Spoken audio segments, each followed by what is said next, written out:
马上要上场的高寒。刚才浩明在表演的时候，我整理了一下自己的内心，我觉得我还是一个宽宏大量的人啊。而且人家高寒不容易，高寒这是第一次来主咖这个节目，之前节目组找他的时候，他以为是让他当编剧，然后又拿出那副样子啊，这行啊，这次让我写哪个小胡咖呀？写你自己。掌声欢迎小胡咖高寒。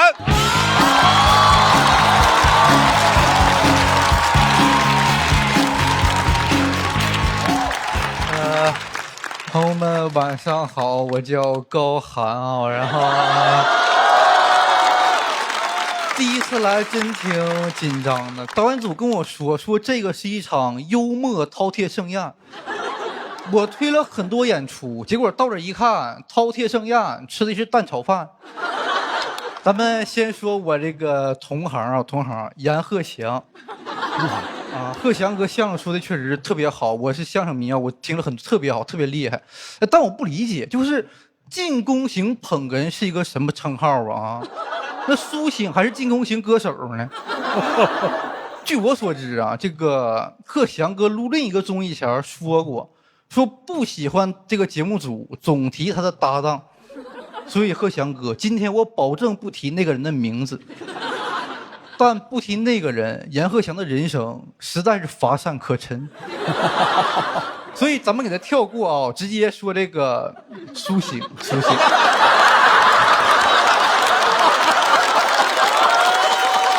太损了。但苏醒我也不敢吐槽啊，那多吓人！就是我跟导演组申请了，我说我吐槽的时候能不能把苏醒绑在凳子上啊，没批准。所以醒哥，我给你带了个暖手宝，等会儿给你啊，我怕你动手。啥话？这个梗什么话？这个梗真的是。苏醒在这个演唱会上说，只有西安胡辣汤才是真正的胡辣汤，引起轩然大波。哎，苏醒，你凭啥代表西安呢？你是兵马俑啊？就西安胡辣汤、河南胡辣汤两种胡辣汤都好喝，非要踩一捧一，这不没事找事吗？那就像那我能说只有张杰才是真正的快乐男生吗？能，很难反驳，很有道理。我声音大是因为行得正。哎，这个歌你们听过吗？是早安的麒麟。哎，不好意思啊，鹤翔老师，我口误了，不讲，小嘴巴闭起来。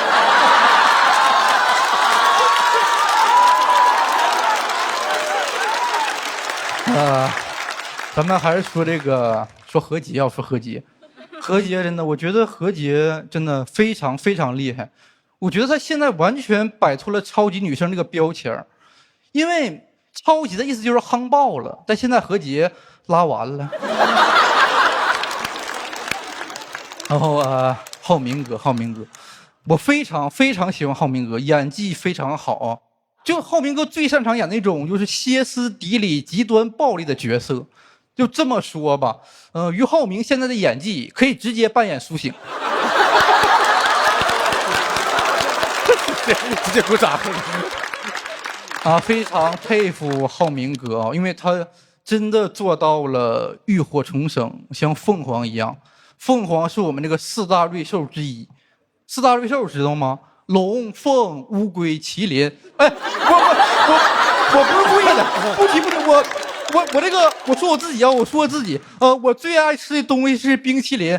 哎呀，我最爱的餐厅是米其林。哎呀，不对，啥呀？没办法，真没办法，因为麒麟呢不是我的段子。是我的处境。其实大家也能看出来，我嘴上说不提郭麒麟，但行动上疯狂蹭郭麒麟的热度。这个技巧我也是跟别人学的啊。等会儿我下台就把网名改成高寒（括号恩师阎鹤祥）。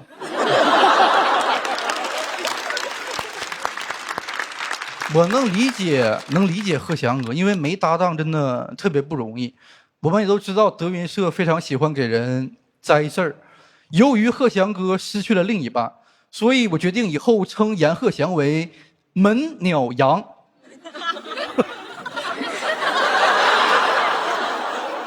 去年呢，咱们这个门鸟羊先生的人生进入了新阶段，当爸爸了，成熟了，把摩托车都卖了，胖子回头金不换。他那个车卖给了张新潮，但其实郭麒麟也会骑摩托，怎么不卖给郭麒麟呢？不会是因为现在张新潮火吧？啊，谁火跟谁卖。对不起，贺祥哥，我心脏啊。哎，但我心脏这3个字也不是我的原创，这3个字是郭麒麟在《向往的生活》第4季第1期里说的。没错，郭麒麟离开阎鹤祥就过上了向往的生活啊。真的，今天能来，真的感谢主咖给了我一个被想到的机会，就算挨吐都会非常感激。因为《寻梦环游记》里说了，真正的死亡是不被任何人记的，挨吐起码说明被想到了，所以遗臭万年何尝不是一种长生不老呢？你说对吧，邵刚老师？当然不对，不可取。现在我真的很恍惚，看到这么多明星，我觉得娱乐圈对我来说就像一个迪士尼乐园，就是我从来没进去过。但今天来这个节目，就感觉自己短暂地进了一下娱乐圈。现在我要离开娱乐圈了，拜拜各位，我出圈了。讲到这儿，谢谢你们。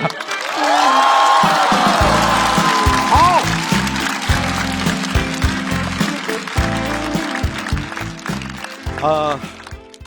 前面都说的特别好，高寒，我本来还要夸你，但是没想到你用这么离奇的方式来平均的扫射场上的所有人，太吓人！你为什么要拐到我这儿说一下？我解释一下，邵光老师，我只有说你那句是真心话，是不是？是给人节目效果。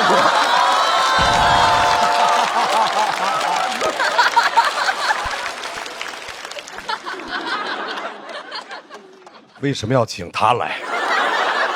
不能提他，是吧，贺翔？这个名字以后在咱俩这儿都听不得啊。对。哎呀，说点让人心情愉快的吧。豪门正统在海天，原汁豪肉，熬出鲜。感谢鲜蚝真材实料的海天蚝油冠名播出。怎么喝都好嚼，怎么嚼都好喝。感谢柠檬也能嚼着喝，只要3口就上头的优酸乳嚼柠檬联合赞助播出。下面要上场的超级女生，来，大家你们猜是谁？超级女生是谁？再猜，再猜。对了，就是何洁。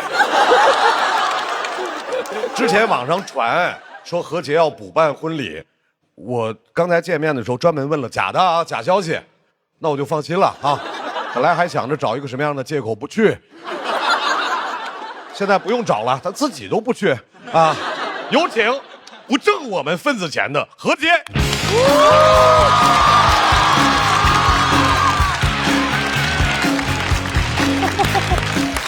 加油！大家好，我是何洁。啊，距离上一次说脱口秀还是10年前。我说10年了，这次我要王者归来。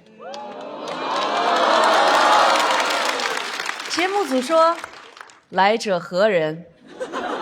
我说来者何洁。封的可以啊，蛮捧场啊。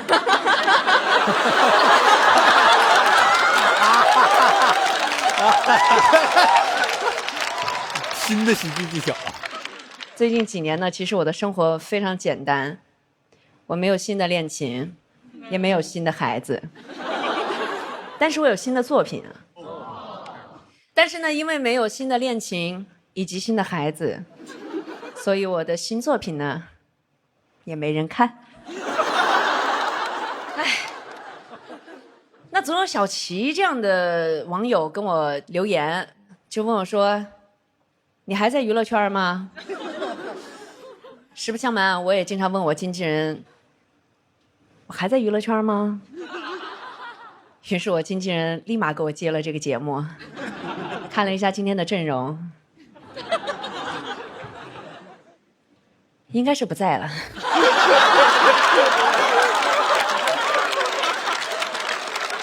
好吧，在这里呢，肯定要说我的好朋友了，苏醒。我们经常呢一起约局，那么苏醒呢，每次他都是要等所有的人到了之后呢，再闪亮登场。具体他是怎么登场的，我给大家表演一下。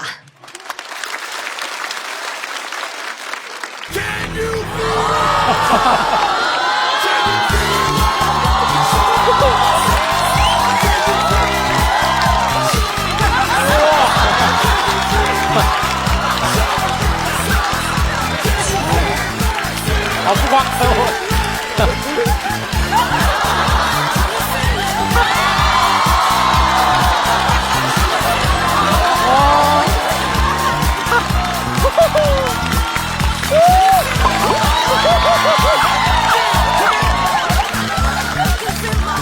这不是真的，像吗？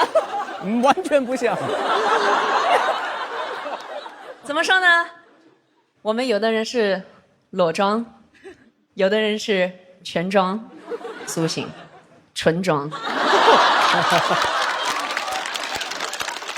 苏醒开酒吧，我也老去喝酒。我们一帮朋友都经常喝的那种晕晕乎乎的，唯独只有苏醒，跟个花蝴蝶一样，挨桌乱窜。但是这个时候，只要有人在那儿说“苏总好帅”，然后他肯定会说 ：“Bro， 这桌我包了。”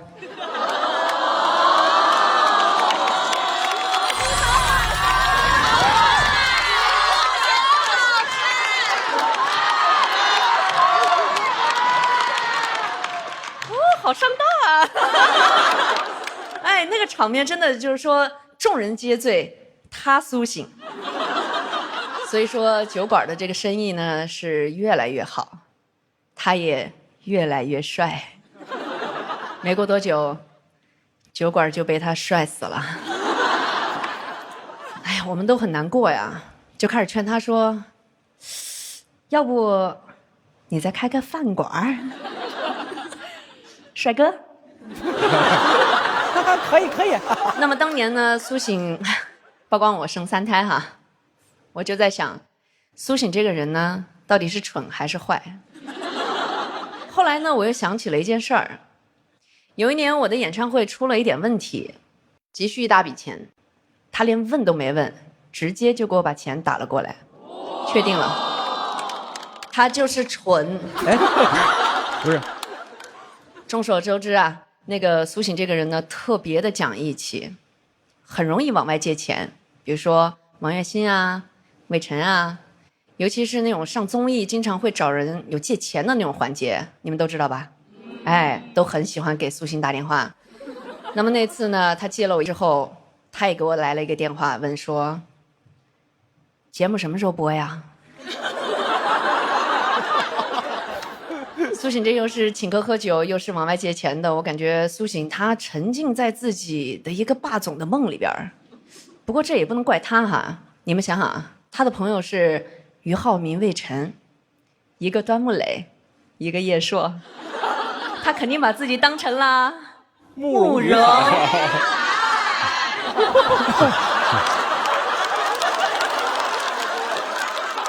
那说到端木磊呢，不得不说一下我们的俞灏明了哈。俞灏明啊，在我心里面就是个小白兔，特别的温柔，又那么的可爱，又不砸电视，又不爱喝胡辣汤，怎么舍得说他呢？怎么可以伤害兔兔呢？我们还是说一下苏醒吧。不是已经过去了吗？大家都在吐槽苏醒唱的那个《夜空中最亮的星》，作为他的好朋友啊，我必须要帮苏醒说说话啊，这就是苏醒的风格呀。你们知道唱成这样有多难吗？我祈祷拥有一颗透明的心灵。还得是你啊！一不小心就唱好听了，太好听了。苏醒这么多年一直坚持自己的风格，真的很不容易，既不赚钱，也没人听，也不知道他图啥，纯帅呀。不过老苏，你知道怎么才能更帅吗？你说，演唱会以后别唱歌了，直接给观众打钱。大家说苏醒帅不帅？帅！苏总打钱吧，打钱，打钱，打钱，打钱。哎，我们忘了还有屏幕前的观众朋友哈。你们也可以把苏醒好帅打在公屏上，我们将随机抽取一位幸运观众，送给他一份大礼，那就是苏醒的脸部特写。接下来我们说一下阎鹤祥，他总说当年郭德纲老师指定他和郭麒麟搭档，结果现在郭麒麟转行去演戏了，没想到吧？包办婚姻败给了自由恋爱。阎鹤祥啊，作为一位已婚女性，我有一句话与你共勉：在成为郭麒麟的搭档之前，你首先是你自己。他现在啊转行说脱口秀，那么我觉得郭麒麟呢应该也挺高兴的啊。你拿郭麒麟抖包袱，郭麒麟正好也甩掉了你这个包袱。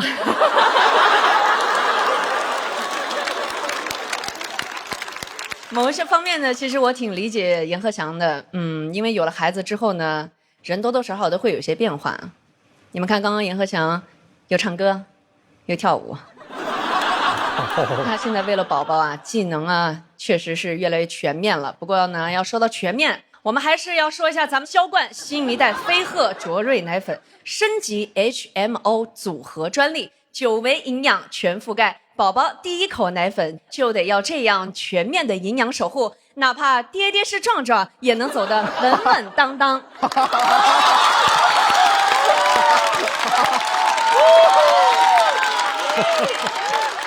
最后我再说一下场上唯一的搭档啊，以前叫漫才兄弟，现在叫徐浩伦和谭湘文，能看得出来啊，他们俩已经不是兄弟了。要都这么起名字的话，0713估计废了，那得叫苏醒和陈楚生和陆虎和王栎鑫和王铮亮和张远。阎鹤祥贯口有多难？老难了。他们最近呢也发了一些新歌，来之前呢我也专门的听了一下啊，就是说从专业的角度上面来讲，我觉得他们俩唱的呀，远没有苏醒好笑。最后我想说说我自己，我这个人啊记性特别的差，因为这个毛病呢我也没少挨骂，不过没所谓，因为骂我的话我都没记住。也有人呢说我那个说话不过脑子，其实那些话都是我深思熟虑之后才说的呀。还有人说啊我一手好牌打得稀烂，但是我就想先出4个2啊。还有人说了啊，哎，何洁你这人疯疯癫癫的，你应该学学怎么去做一个女艺人。我学了呀，你们没见过差生吗？你们可能想问了，何洁怎么那么理直气壮的做不好？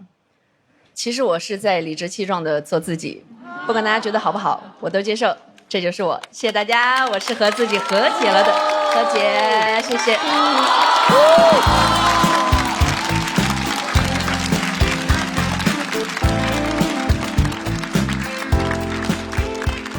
何洁，我隆重的夸奖你一下，你的这段吐槽的脱口秀表演开创了一种新的脱口秀表演的风格和形式，很少有演员边演边聊天的。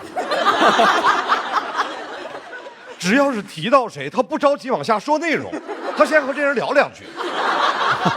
马上我要说一下小齐，小齐，嗨，哦，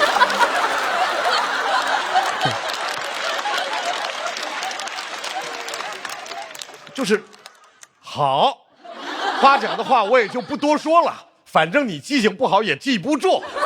再次掌声送给何洁。最后要上场的苏醒，苏醒去年呢是很认真的考了个主持人证，3天的时间刷了2500道题，很顺利的就考下来了，并且现在已经开始接主持人的活了。大家看，在那个《你好星期六》里面，不是已经口误狂言，说要那个取代何老师吗？啊，狂妄！你顶多就在这儿取代我。我再去取代何老师。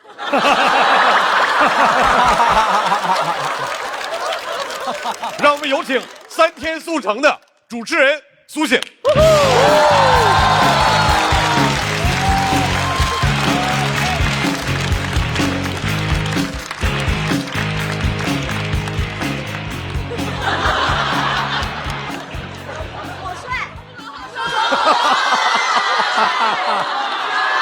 好帅，打钱，可以，打钱，都打钱。大家好，我是艾伦苏醒。刚才上来这几步啊，不是等的久，是伤的深啊。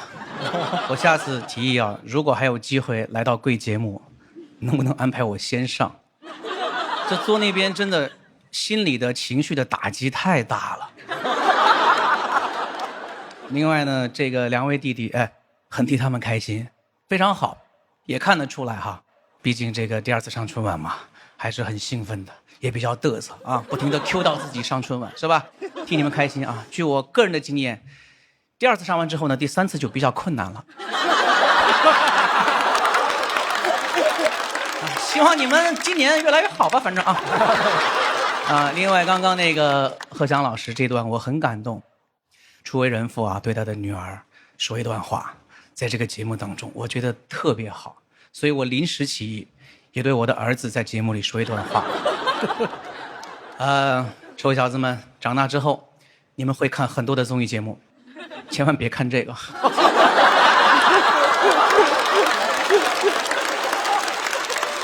节目组说了啊，这一期节目你一定要来，因为这期你是顶流。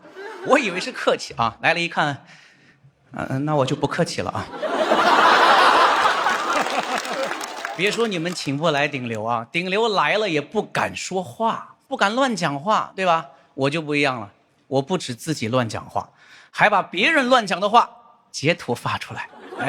所以各位今天呢，可以上节目，有什么不想说、不方便说的内容，私下跟我聊，我会以聊天记录的形式进行展示。都吐槽我爱发聊天记录，其实我就是单纯的觉得这些内容很好笑，我就从来没有发过跟俞灏明的聊天记录啊。我马上发你。因为浩明他不好笑，他就是纯帅。浩明打钱。确实帅啊。说到这个好笑啊。阎鹤祥老师最近出了一本书，叫做《摩托一扔跳进那绿海》，封面写了一堆的 title， 相声演员、地理爱好者、当代马可波罗、地狱骑士、脱口秀演员，就这些 title 啊，别的不说，脱口秀演员跟地狱骑士就不能放在一起，脱口秀演员他不能有地狱骑士啊。当然了，歌手也不能有。我拉汤，对不起。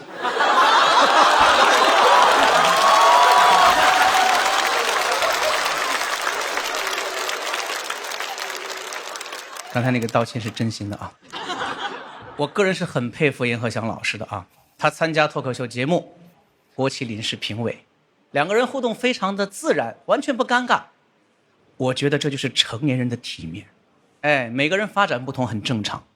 哪天在舞台上我是选手，其他兄弟们坐在评委席点评我，那我也会体面的回家砸个电视。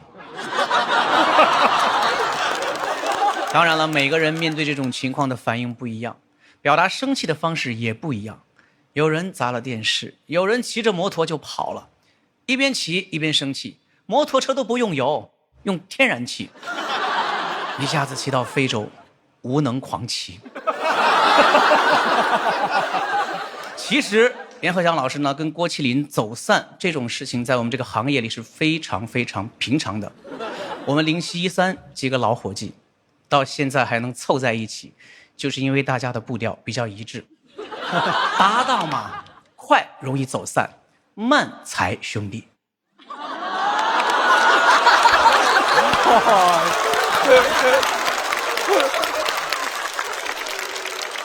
哎呀，这梗说出来都不容易啊哈！我们浩明啊，就是走得太快，才没赶上0713的翻红。你也不用一直很红啊。不过真的特别替浩明高兴啊！从国民弟弟到演技派，从偶像剧到正剧，可以说他没跟我们一起玩的原因，正剧确凿。这写的真的行吗，编剧老师啊？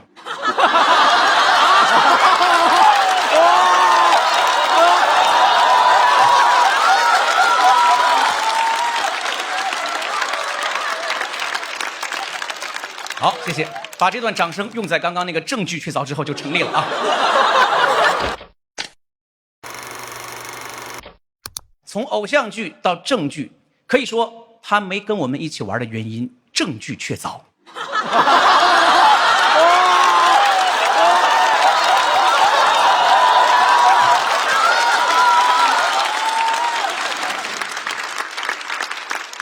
浩明是一个非常简单纯粹的人，所以每次看他的电视剧啊，那个沉稳的眼神，运筹帷幄的表情，好陌生，好震撼啊！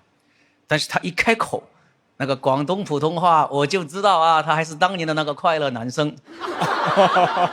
在0713里啊，俞灏明跟王栎鑫有个 CP， 但我觉得浩明真正的 CP 是朱亚文。从大明风华到太平年，浩明都演皇帝，朱亚文都要夺位。朱亚文老师真的太过分了，你以为我们浩明背后没人吗？浩明继续演，继续跟朱亚文争夺皇位，千万别回0713啊，我们那儿没有皇位。网上竟然有人炒我跟何洁的 CP， 都疯了吗？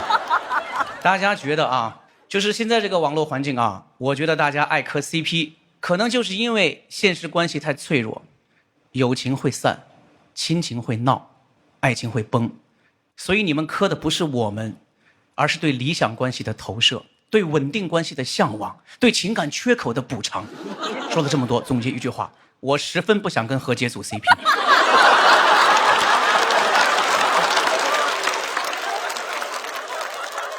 大家开心就好啊。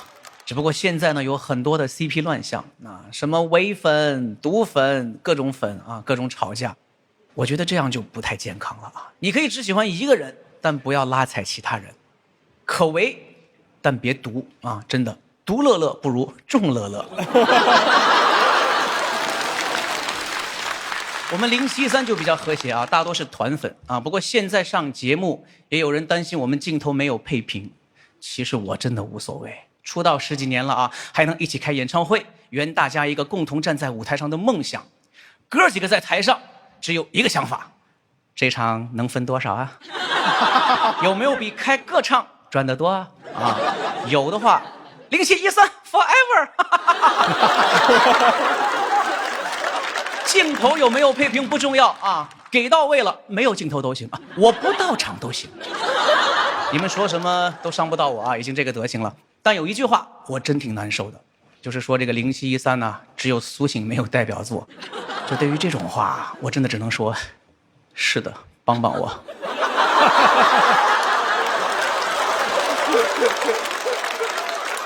谢谢各位今天想到我啊，希望除了聊天记录啊、砸电视啊、胡辣汤啊，也能想象我的歌。没错，摊牌了，其实我今天就是来打歌的。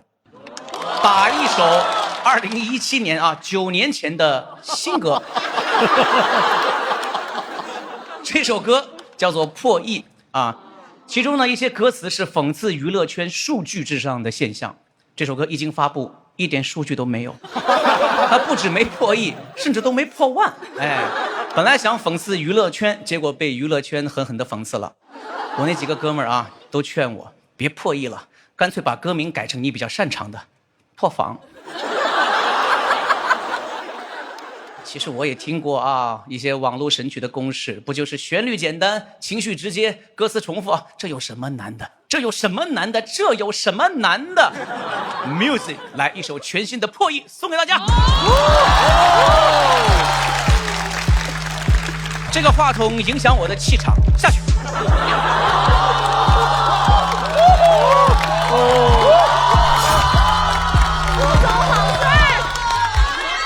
破亿，我想要破亿，我只要数据，哪怕是作弊。破亿，我想要破亿，为了破亿，我可以跟何洁走 CP。破亿，我想要破亿，只要能破亿，浩明就是我好兄弟。破亿，我想要破亿，我祈祷拥有一首破亿的歌曲。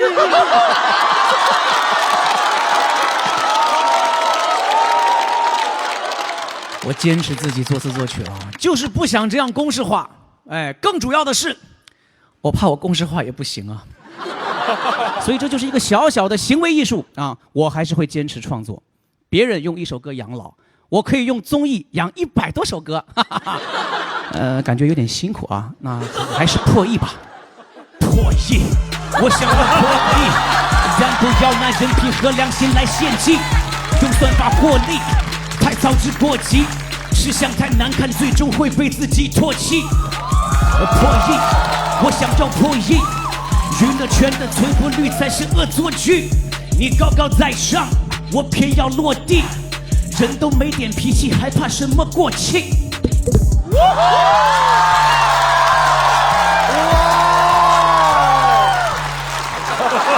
好意思，膨胀了，谢谢大家，我是 Allen， 谢谢。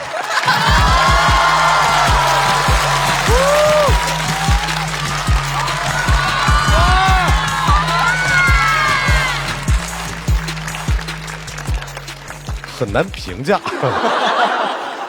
高寒你觉得苏醒老师的 rap 的水平和哈哈曹相比，平分秋色。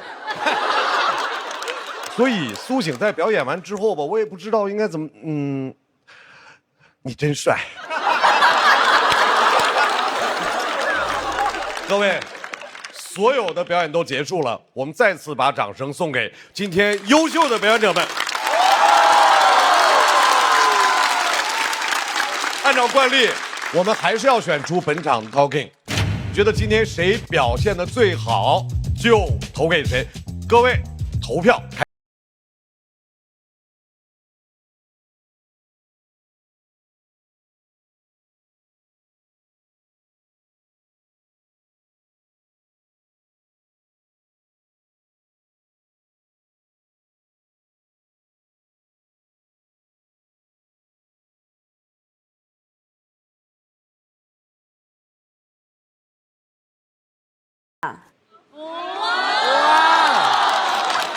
理由是，因为他好帅啊！手机拿出来，马上转账。何洁，你这个决定确实是过脑子的，对吧？苏醒，如果可以投你的话，会投给你。理由是，因为下次节目可能是我主持了。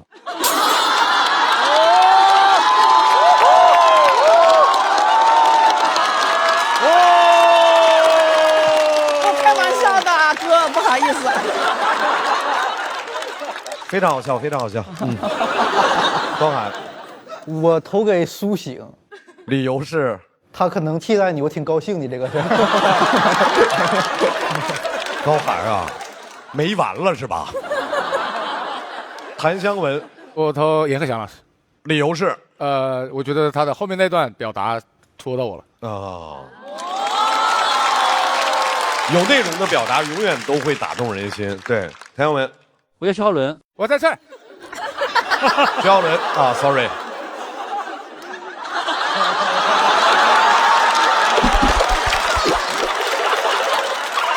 这有什么？撒贝宁，一个买提，康辉。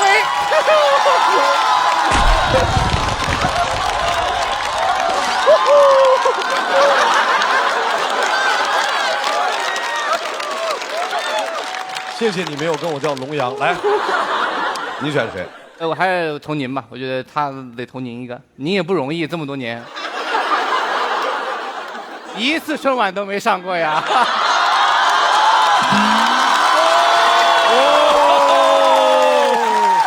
央视出来的一次春晚没上过呀。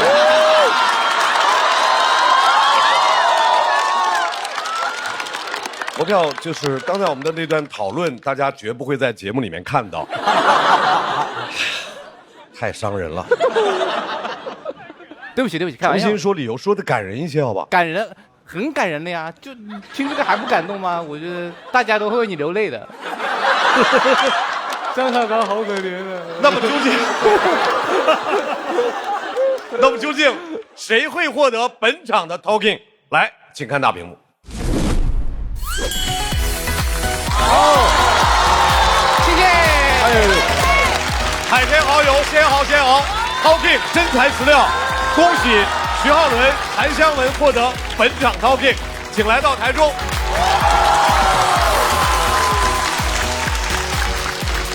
你好，请黄浩送出 Talking 奖杯。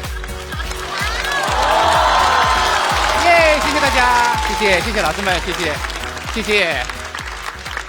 那我们就总决赛见。哎，好熟悉啊！这个站位总会想起另外一套节目，音乐都一模一样。虽然我很不想让你们感言，但是按照节目的流程，你们还有 Talking 感言呢。您先来吧，您先，别客气，谭老师，来。很感谢这个节目，应该是我小时候看到大的，然后包括这几位老师们都是初中的时候看的。谢谢。然后特别感谢，没想到这么平易近人，可以这么开玩笑。包括这边两位朋友们、兄弟们，也很感谢，感谢张老师，感谢嘉宾朋友们，感谢观众朋友。哎，人家能当艺人，咱俩还是更平易近人一点。来，谭老师，同上，太好了。然后我们要把掌声送给徐浩伦、韩湘文。谢谢大家，谢谢。同时，我们要请我们所有的嘉宾都来到台中。现场的各位朋友，大家今天不白来啊！我们各位嘉宾呢，有小礼物要送给大家。别着急喊，核心意思就是希望大家多帮他们宣传，别光今天能想到他们，以后都能多想到他们。来吧！我丢一下好不好？哎，没好，哎，没了。啊，谢谢，打钱，恭喜发财！来 ，OK， 谢谢大家，谢谢。朋友们，再次感谢今天所有人的表演。也许在很多时候，我们不是大家的第一选择，但是我觉得不重要，只要我们生活里面活得精彩开心，并不是每一个时刻一定都要追求最好或者更好，只要是我们，哇！哎呀，摔碎了！怎么这么不在乎？怎么这么不珍惜？什么情况？我以后不想在春晚看到你。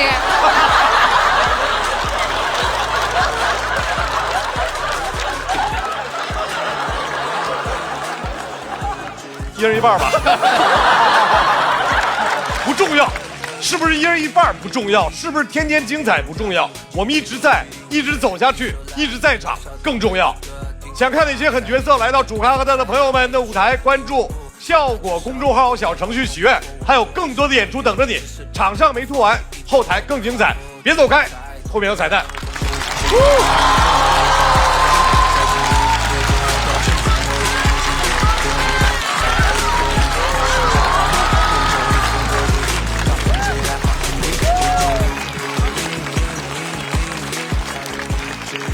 非常激动，感谢我的爸爸妈妈，真的挺开心的，因为感觉好像又拿奖了，感觉比一轮就能拿奖，还挺容易的。你要别比那么多轮，比某些和别的朋友们啊是。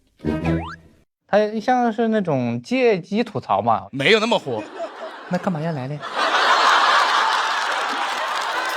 借着装傻这个方式去吐槽嘉宾啥的，这指鹿为马，真的。对，挺有意思的。没想到观众也接受。感谢荒岛人气王也，感谢荒岛，我们的编剧。大家好，我们是荒岛人气王。我第一反应是，原来今天这场是这个主题啊。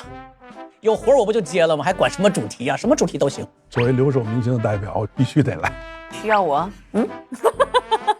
能够有人看到你，能够有人想到你，这个真的是没有办法形容的一种暖意。脱口秀吧，我是主持人张绍刚，欢迎各位的光临。脱口秀的主持人，可能因为我坚持的时间长吧。对，就是我的名字。谢谢大家，我是阎鹤祥。但更好的是，他会记住我的一个角色，或者记住我的作品。如果可以选择的话，我其实都不拒绝。对，因为其实我觉得人生是无常的。所谓的人生的这种际遇，当做是自己的一收获反倒会更加的平和去走往下的路。不应该觉得自己会被大家第一时间想起，没有道理的。重点在于有人想起就可以了。任何人都想不起来我，谁也不认识我那种比较理想。喜剧，斯诺克也行。你上过斯诺克任何一个节目吗？你怎么都行，毕竟我是一块砖嘛。你想什么时候需要我都可以，我什么都行。谢谢你想到我，谢谢你想到我，谢谢你想到我，谢谢你想到我，谢谢你想到我，不管在什么时候想到我，都可以找我。脱口秀随叫随到啊。谢谢你能想到我，谢谢你想到我，下次继续。谢谢你想起我们。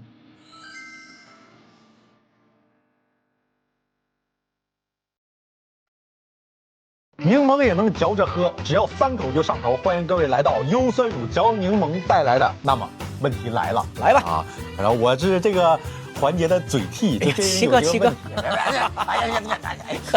对，我是这一嘉宾的嘴替啊。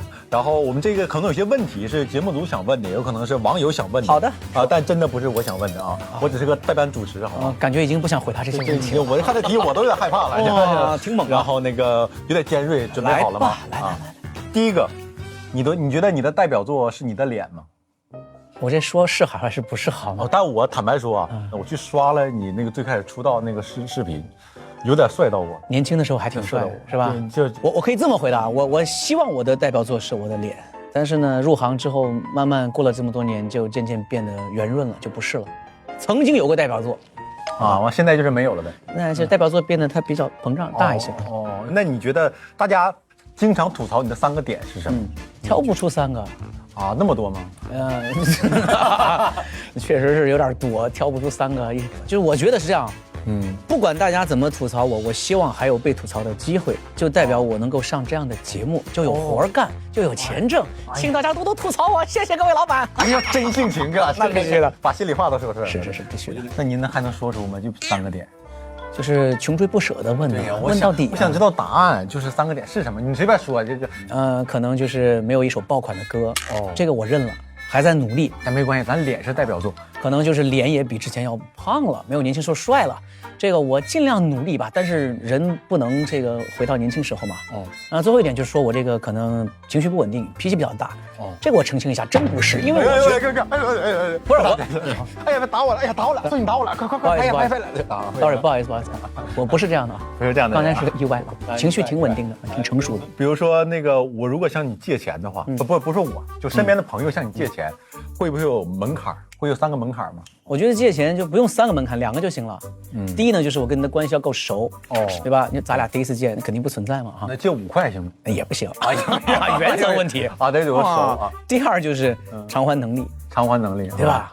那你要是真能还得上，就是有稳定的工作或者自己混的也不错，只是说一时应个急，对，可以。然后如果给您一个找活的机会，你想上什么节目？你可以喊话节目组，我可以上任何节目，只要是腾讯视频的节目。腾讯视频是我心里最好的平台。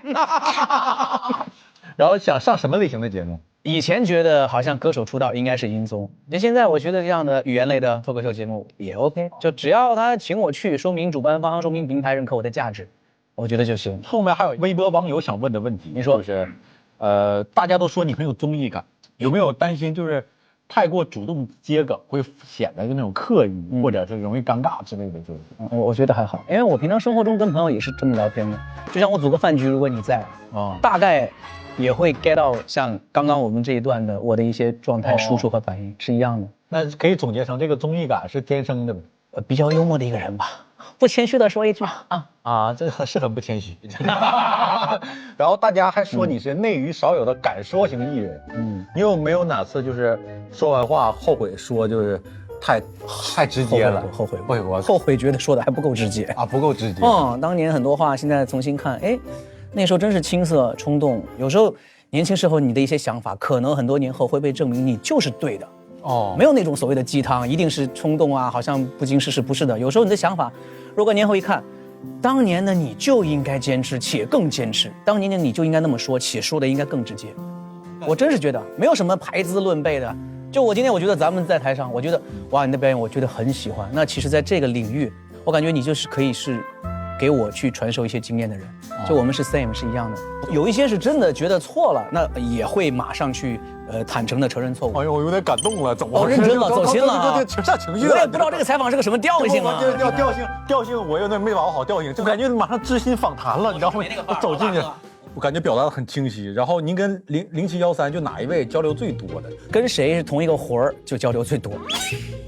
就是私下一点不接触嘛，就是只要大家在一起能够一起接活就很开心。我很喜欢啊，跟我的兄弟们，包括跟新认识的朋友，像这次的节目，像现在这样的访谈一样啊，在线交流，面对面，在线交流是能够感受到一个人的真诚的，所以我很喜欢这种在线交流。谢谢星哥，谢谢星哥今天到来。谢谢星哥。哎呀，还聊太好了，开心啊！以后多给您借钱。拜。豪门正统在海天，原汁豪肉熬出鲜。感谢鲜蚝鲜熬，真材实料的海天蚝油冠名播出，怎么喝都好嚼，怎么嚼都好喝。感谢柠檬也能嚼着喝，只要3口就上头的优酸乳嚼柠檬联合赞助播出，这么全面，这么营养，飞鹤专为宝宝着想。感谢重磅升级，营养更全面的新一代飞鹤卓瑞奶粉赞助播出。欢迎来到主咖和他的朋友们歌手季。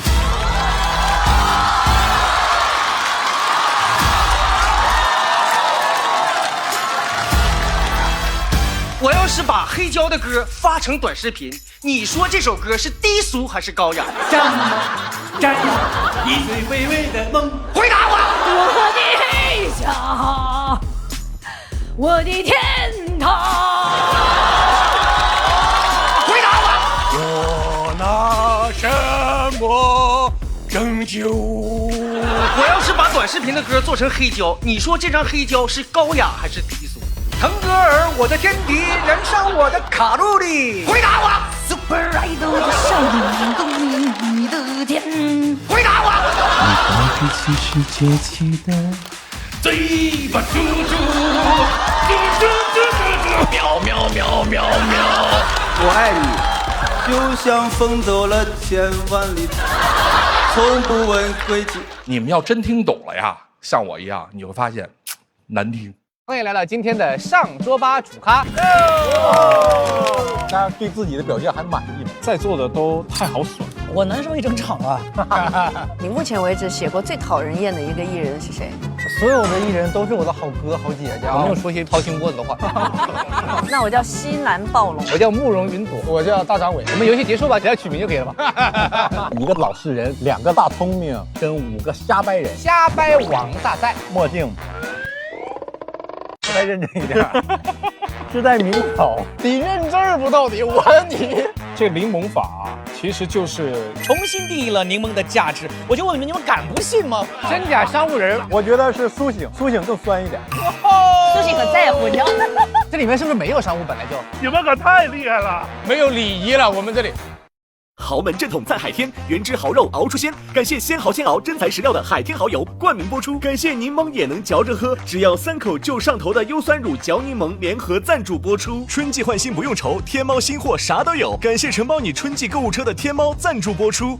本节目由重磅升级9维营养全覆盖的新一代飞鹤卓瑞奶粉赞助播出。打开微信搜索效果小程序，点击底部节目活动图标参与互动 ，call out 喜欢的演员上台咔咔。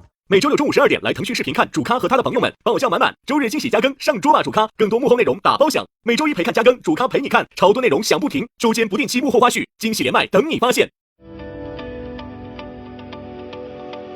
他们在我左边吵，在我右边闹，小动画片里那兄弟遥控器找不着。Hey bro， 别有 my VP 是 N 了，人们沟通的方式不用非得吵。那间教室最后一排，或许我们都站。微博进入主咖话题页，选出本期你心中的微博 Talking， 更多精彩资讯尽在新浪娱乐、微博娱乐、微博综艺、新浪综艺。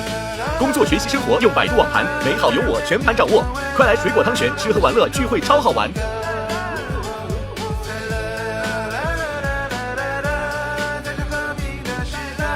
感谢独家社交媒体平台微博对本节目的大力支持，感谢首席合作媒体新浪娱乐、微博娱乐、微博综艺、新浪综艺对本节目的大力支持，感谢合作伙伴新浪新闻、立立成传媒、讯飞输入法、知乎、鱼库对本节目的大力支持。讲个段子让你笑，心里的词汇变小。我们不一样的门票比较，让热血留在了不同频道，用真诚换来理智的拥抱，用沟通打破去心里的吵。啦啦啦啦啦。